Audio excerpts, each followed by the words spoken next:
The Joint Center at Harvard University on Housing just came out with a report. It talks about what they expect for homeownership and renters over the next 10 years. We're going to tell you why it matters to you and your self-storage assets today here on the Self-Storage Report. I'm your host, Chris Berg, your AI storage guy. Also do land acquisitions with Abernathy Development. We're looking for great dirt right here in the great state of California. And joining me, as always, the great co-host, Thaddeus Campbell at S3 Partners. Thaddeus, welcome back to the States, my friend. Oh, it's really nice to be here. It's a wonderful time in Italy, but really good to be home and enjoying seeing the smile. It's kind of cool today. For whatever reason, production-wise, we couldn't get rid of you and I during the intro. I tell everyone that's my favorite 60 seconds of the week, bobbing my head to our intro music. So people got to see it live today. They get to see me bouncing my head along the intro music. You, of course, are the serious anchor. You had your head down preparing yourself. I'm just I'm like kind of going, okay, how do we want to open the show, get things going? And just trying to clear my throat. So I had maybe too much coffee this morning. I don't know. All I know is great to see you bopping your head because, yes, we do want to start with, remember Kool and the Gang, the great song, Celebrate Good Time. So we want to start a little celebration today. Yesterday, we at Abernathy Holdings closed on a piece of dirt in Fresno, going to be our second asset in Fresno. One of the great things that came out of that, excuse me, is that the broker ended up writing a really nice testimonial letter for us. And so want to share this because if you're a broker out there and you want to do some work with us, just want you to know a few things. One, we're going to close. You're going to get paid. This gentleman's been in the business for 37 plus years, says one of the smoothest transactions he's ever done. And I think most importantly to our firm is that we did what we say we were going to do, which, as we know in CRE, can be a really great and powerful thing. So wanted to share that with people. Obviously a very exciting time. We're looking forward to being part of the Fresno community.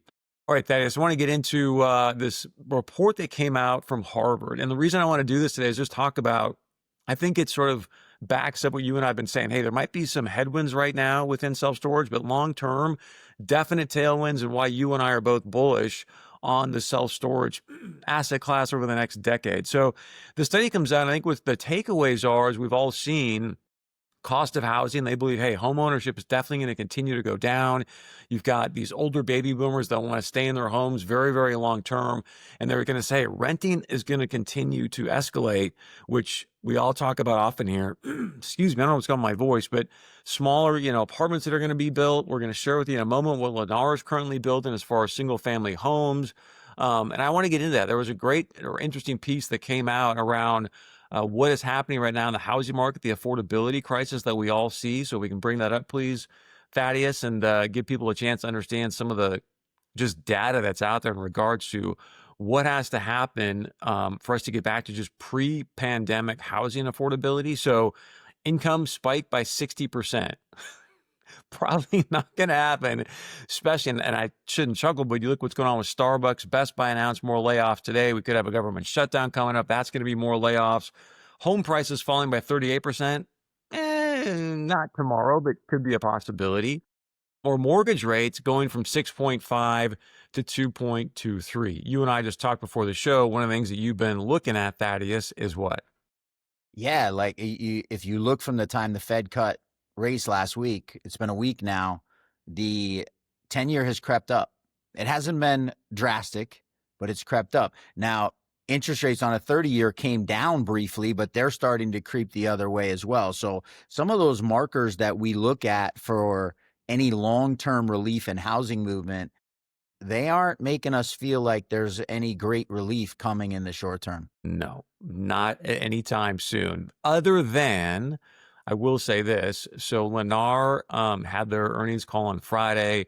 KB Homes had it yesterday. KB Homes talked about, look, some of the land prices are actually coming down. They stepped away from about 6,800, land units they were going to go out and do a deal with. But they're saying, hey, if we went back now, we might actually be able to get those at lower prices. So not dramatic drop in land prices, but a little bit coming down, which I think we've talked about often here on the show. If you look at that sort of 18.6-year real estate cycle, that becomes a really important marker to take a look at. But obviously the big conversation is affordability. Every single one of these home builders going, hey, what can I do to actually make a home more affordable with construction costs going up? Tariffs haven't really impacted them too much yet, but they're obviously anticipating that. Land prices staying somewhat elevated, no down a little bit. But so what's the solution for that? Here's a picture of the latest that Lennar is currently building. Now, this is in Texas, but this is what they're doing.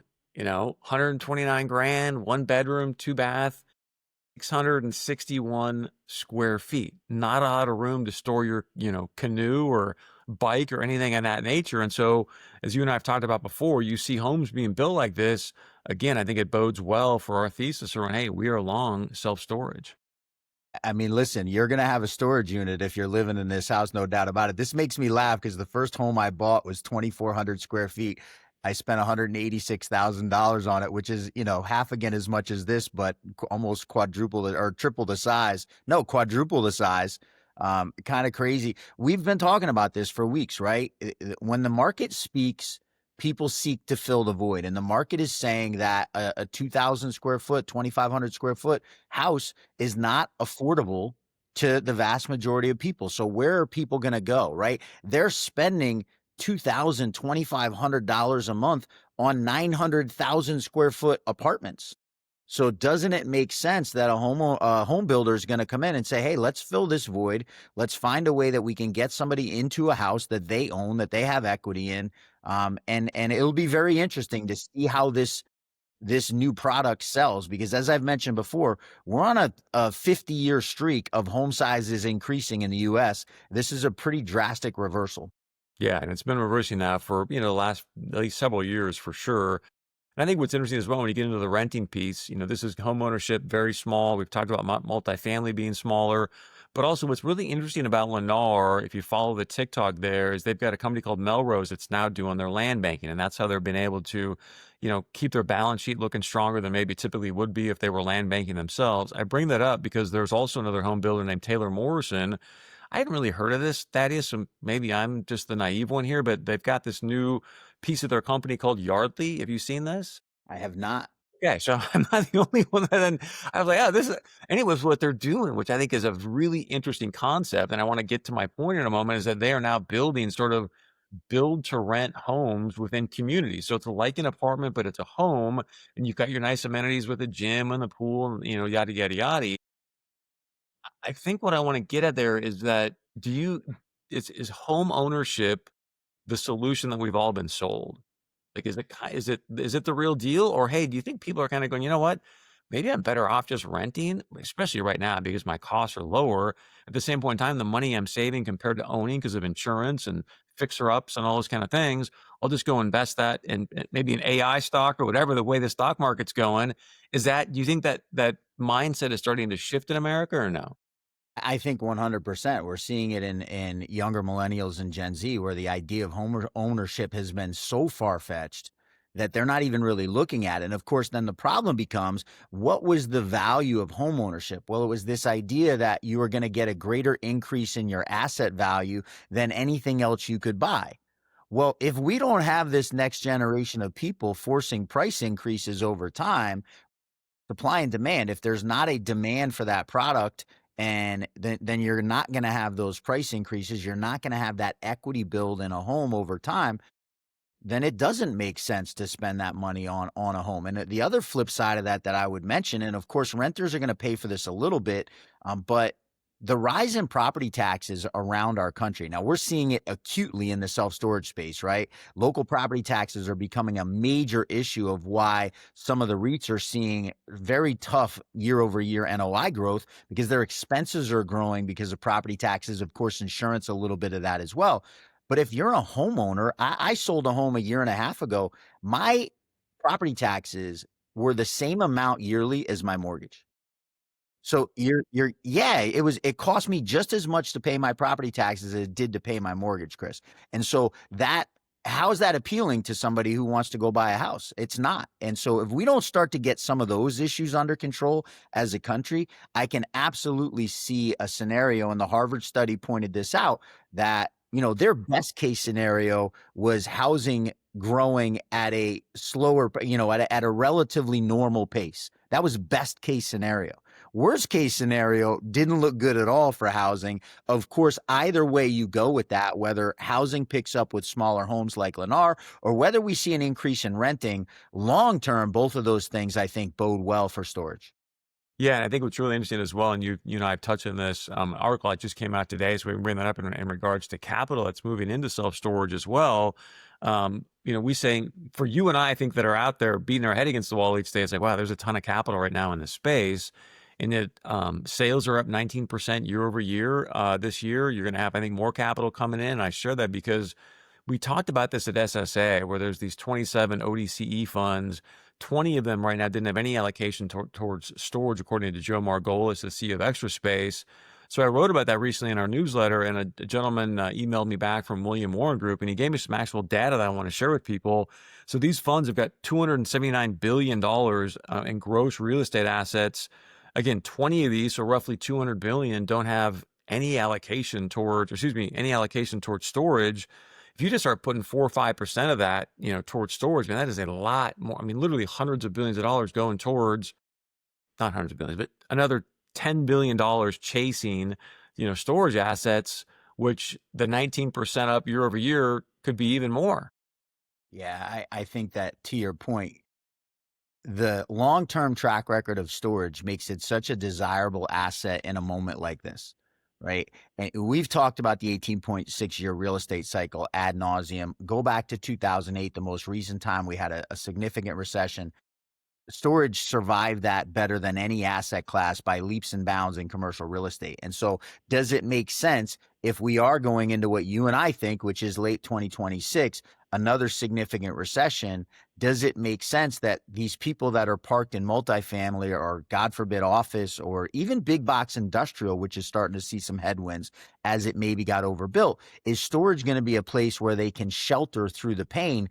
Absolutely makes perfect sense, and can see a scenario where, some guys are, and women for that matter, some developers are really saved by that capital coming into the space on, as we've talked about, some facilities that have been built in the last couple of years that were underwritten in 22, 21 with interest rates in the 4s and 5s for construction debt and with rates at all-time highs as your pro forma, where they may be struggling to meet that pro forma, but the increase of investor interest in the space is still allowing them to sell at a price higher than what their build cost was. And we haven't seen the pain come the way we thought maybe it would by any stretch. Why? I think, to your point, what money is trying to get into the space has really helped. If we see more starting to come in, to your thesis, it's only going to help people get through this that much less problem.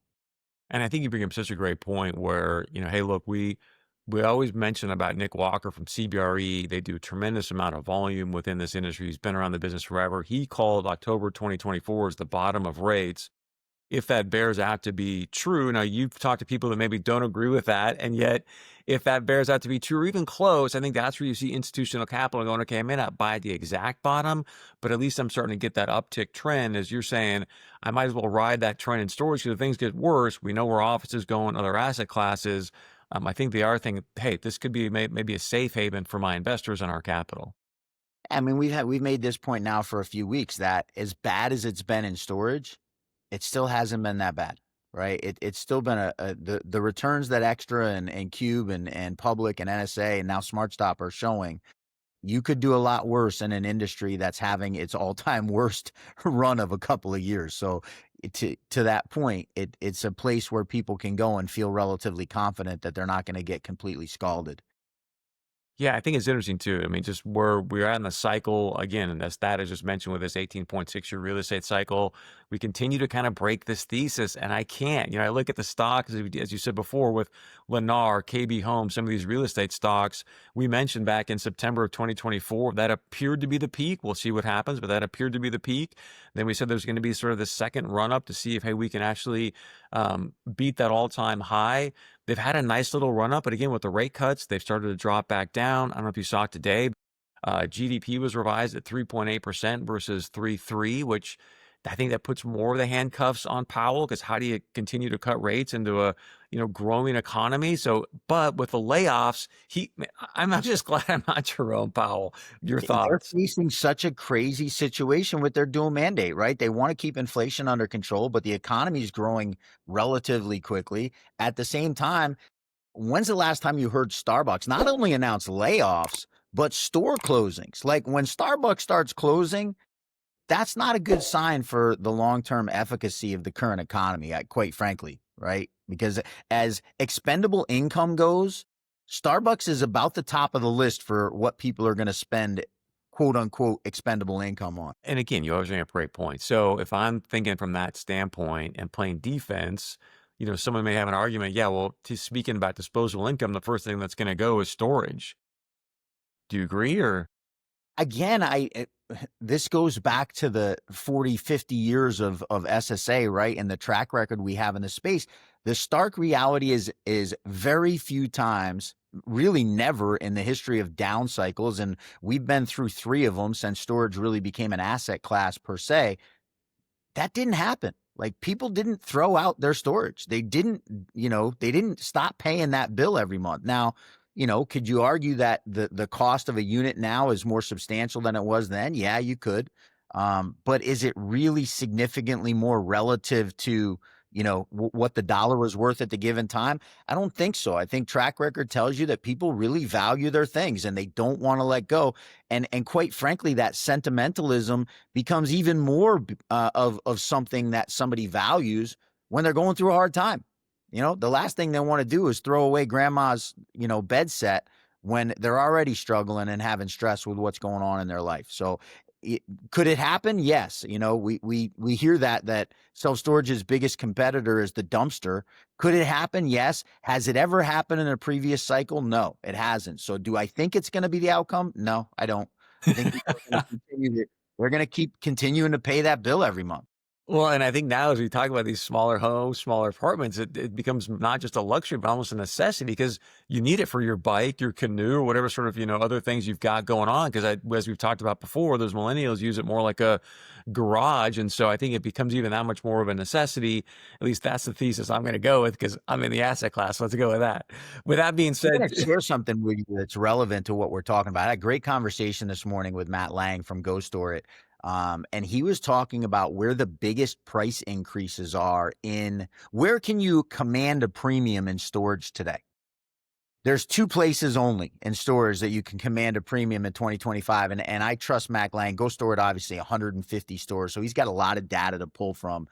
One is first floor climate control in a market that necessitates multi-story. Right. So if you have a multi-story and you're in a low secondary or tertiary market, no, you're not commanding an increase for first floor climate control. But if you're in a larger secondary or primary market where you have to have multi-story because of the way the city's laid out, you command for first floor climate control. Interestingly, and I'm going to put you on the spot because you always do this to me. I'm going to ask you, what do you think is the second type of unit that they're able to command a good rate increase in right now? I'm not going to make you wait too long. Well, my brain is going to, as you're talking about household income, like that's exactly why as we underwrite, we want to focus on household incomes. It gives me more opportunity to raise those rates and nobody really cares. So the second unit type that they've really been able to drive rates on is very large units. 10 by 15s, really 10 by 20, 10 by 30. So why am I sharing this? Well, the point of this is that one of the other things that's helping self-storage right now, we talk a lot about housing. One of the things that's really helping self-storage is that small businesses need a place to go. And they've been priced out of the small bay flex type of current product, which is typically 3,000 to 5,000 square foot units. They can't afford to get in there because last mile delivery has taken that space over. There aren't enough 1,000 to 2,000 square foot small bay flex properties around the country. And so where are these small business owners going? They're going to self-storage. And as we've seen, listen, when Microsoft lays people off, and this has happened in the history of our country, when big business lays people off, Americans are entrepreneurial. They start small businesses and they've been using self-storage as incubator space. And so this is really helping self-storage that you're able to get a premium. In some cases, you're renting a 10 by 20 for more than you're renting a 10 by 10 on a per square foot basis. That's really helping self-storage in the short term deal with some of the challenges we're facing from the housing market. So is he suggesting that he's now maybe building more of these bigger type of units within? I'm not sharing that information. I'm keeping that close to the chest because that's a great secret. Let's just say there's a very logical conclusion to make from that information. I'll say that. How about that? But I think what's interesting on social media knows where I'm going with S3 Partners and what our kind of one of the directions we're really going. And it's not a secret that we're really looking at the small bay flex space, because that's an area that there's a dramatic need. And look, I don't expect, in the last 40 years, the percentage of small business owners in the United States has tripled. I don't expect that to slow down over the course of the next 40 years. I expect that trend to very much continue. We become much more of a small business oriented country than people going to work for AT&T or the like for the bulk of their career. What's interesting, and again, I haven't done the math obviously that fast in my head, but you start to maybe lose some of the total opportunity for revenue at a big site if you've got a lot bigger units rather than some of the smaller ones for what you're generating per square foot. And so that'll be an interesting dynamic shift potentially within the asset class. I also want to say thank you, as we're talking about data here. Thank you to our data partner, Tract IQ. If you want to find out more about outstanding ways to look at assets, underwrite assets, get the right demographic information we just alluded to, one of those being household income, do yourself a favor, reach out to Noah at Tract IQ. Again, go to tractiq.com. They'll get you a trial, at least get you working on, hey, this is ways that we can work with you and give you the right information you need to underwrite these assets, and do it from an offensive perspective and a defensive perspective. I want to share one more reason why Thad and I continue to stay bullish on self-storage. We can bring up, this is the September report, kind of just an updated report from Public Storage. And one of the things that Thad and I have been talking about for quite some time is just, people developing sites kind of all over, because it was like, hey, everyone's making money. They got a bunch of great rates through this COVID situation. Let's just go plant our flag and go build some stuff. We start to look at some of these favorable fundamentals, and we've alluded to this several times, with that first one there in the orange, just the overall utilization of storage continues to go up and up and up. And at SSA in Vegas, they actually said 12% rather than 10%. So that bodes well as well. Then you start to look at what's happening with the new supply, and that new supply growth is going down through 2025. But if you start going out through 26, 27, 28, 29, it's even less because of rates and construction costs. If you can find a great site that makes sense, where there's high population, low supply, it's probably going to end up being a good asset. I'm curious, that is from you, what was your biggest takeaway from this slide? Yeah, I think that 2025 graphic from Public showing 10% usership, we've talked about this. Millennials and Gen Z are using storage at a roughly 16% rate that I get from the SSA Almanac report. Baby boomers use it a 6% clip, right? So as baby boomers are aging out, more Gen Z are coming of age. It only bodes well for the increased usage rate. And again, another thing that's really helping self-storage survive through some of these strong headwinds that we're facing in the short term is this increased ownership. The other part of that I think is really contributing to that increase is we're building much more user-friendly facilities on multiple levels. They're much more aesthetically pleasing, and the security is significantly higher. I don't know if you know this or not, but 60% of people who rent self-storage now are women. And so you're attracting an audience that now feels comfortable with this asset class that 30, 40, 50 years ago, if you went into a self-storage facility in 2000, 1995, it looked like a prison in many cases. It was on back roads, wasn't necessarily well lit. You didn't necessarily feel comfortable being there. And so I think the industry has done a strong job of attracting a bigger percentage of people. And that will only continue, I think, as we move forward. Completely agree. I mean, one of the prominent questions we asked with our investment review committee is, hey, would I feel comfortable with my mom going there by herself to go, rent a space from us? And so if the answer is no, we're not going to even touch that asset. So I think you bring up a really, really good point. And yeah, it's been great to see all the women that are utilizing, they're making the decisions, right? Like you and I might think, hey, we're coming home. Hey, we need to store something. They're ultimately telling you, where you're going, how it's going to get done, all that kind of stuff. Listen, our economy would be in much worse shape right now if it weren't for women. I will say that. As we've talked about kind of the offensive and defensive strategy, I want to play for you a great clip. Thad played sports, I played sports growing up, and I just think it's been such a great training ground in this industry, where when you start to look at assets and how you want to underwrite them, it's one thing to say, hey, I've got, great population, I've got low supply, I've got great rates. Like all those things are fantastic. And you obviously want to have that from an offensive strategy. One of the things that as I talk to more and more developers or people in acquisitions, that often is missing from the conversations, okay, what's my defense? How do I sort of create, as Warren Buffett would say, more of a moat to protect this investment, ensure that I'm going to get, oversized return? So how do I underwrite something to maximize my returns, but also mitigate my risk. And so Tom Brady was on a show recently, Fox Sports, as we all know, he's doing the announcing, and he just broke down the way he was being developed as a quarterback in a way that I think is important. If you can hear this through a lens of an investor, just want to play this clip, and then Thad and I will talk about it. As a lifelong New England Patriots fan, Chris, I was really excited when I saw this come across the rundown. I grew up, born and raised in Massachusetts, 27 years of horrible football. So I'll love Tom Brady till the day I die. Let's listen to what he has to say. I learned from an offensive standpoint watching Drew and having very good offensive coaches. Then I had a defensive coach, the best one of all time, teach me how to read defenses. Then I would go out and meet with player personnel people, who are very talented. Okay, we'd go through the entire defensive lineup. Okay, these are all the things that this defense does. This is what this player does well. This player does well. This player does well. That's development. You're giving people knowledge and information that you could take to the field so that you could play with confidence and anticipation, and that would free you up to play a very aggressive style of football. I love that he even used the word development within that statement, right? And but again, he talked about Drew Bledsoe talking about the offensive piece of no understanding the plays, but then to have a guy like Bill Belichick and basically say, hey, in cover 4, these are the weaknesses. Cover 2, here. And my point is the same thing you want to be doing as you're looking at these assets. Like, okay, how do I go out and give myself a great opportunity for an upside, but then continue to look at, hey, what are the personnel of the city, right? Like what can I look at from the dirt that could potentially be self-storage? I just thought it was a really powerful way to approach an asset.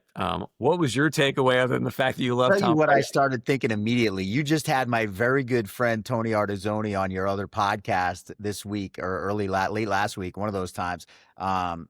Tony says 25 pieces of demographic information that he looks at, puts into his algorithm when he goes out. He's had 36 successful ground up self-storage developments in the last 20 plus years. His worst return ever was a 2.8x.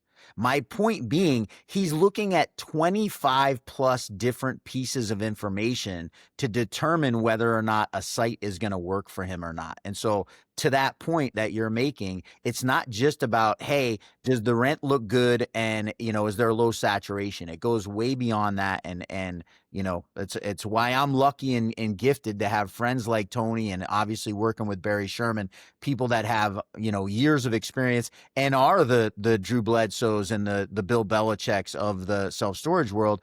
I say this, I get on this mountaintop all the time. If you're going to develop storage, make sure you're talking to some people who really know what they're doing, because if you put it in the wrong place and make the wrong decision, it can be a very costly mistake. Very well said. I want to give you the last word as we wrap things up. You got any events coming up? Anything else you want to add or share? Going to be in New York for the SSA show on Tuesday this coming week. I think it's the 30th of September. Shout out to my friend Stan Bonilla. Really looking forward to being up in Tarrytown, New York at the Westchester Marriott for that event. That'll be really fun. And then going to be in New York City for a Small Bay Flex event on the 16th of October. You guys, that event is sold out, so unfortunately you can't get tickets to it at this point. I do have a possibility of one ticket that I know somebody who has a ticket that can't go. So if you're interested in that, feel free to reach out to me. I'm very easy to get a hold of. Really, obviously, you guys know that Small Bay Flex is near and dear to my heart. I love self-storage. I'll always build self-storage if the site allows for it. But I really think there's a road for Small Bay Flex in the next decade that's going to be a very sound investment. Also, for those of you still with us, or if you get to watch this recorded, Thaddeus has a birthday coming up in 2 days. So we want to wish him a very happy birthday to you, my friend. You're going to be 29. So congratulations. That's fantastic. And I just want to wish you a very, very happy birthday. Hope you get a chance to celebrate. I don't know if our data partner, Noah Starr, was alive when I was 29, quite frankly, Chris. It's pretty close. Like, it's cutting it close there. If he was alive, he might not have been walking yet. So anyway, yeah, 52nd birthday and happy. And listen, I'll close with this. we talked about this before I went on air. The most at peace I've ever been in my life, and something I talked to you about, and glory to God. And I found my relationship with God and Jesus Christ in the last year. Thankful to some really good friends that have helped that happen in my life. So while it's the 52nd birthday, and some people might be a little bit nervous about that, actually the happiest I've ever been and the most at peace I've ever been in my life. So thanks to you for being a big part of that journey, and love doing this show with you from that place. Praise God, man. Thank you. And again, happy birthday. I hope you go out and celebrate and share some pics on LinkedIn and social media. I'm Chris Berg. This is Thaddeus Campbell. Thanks for joining us here on the Self Storage Report.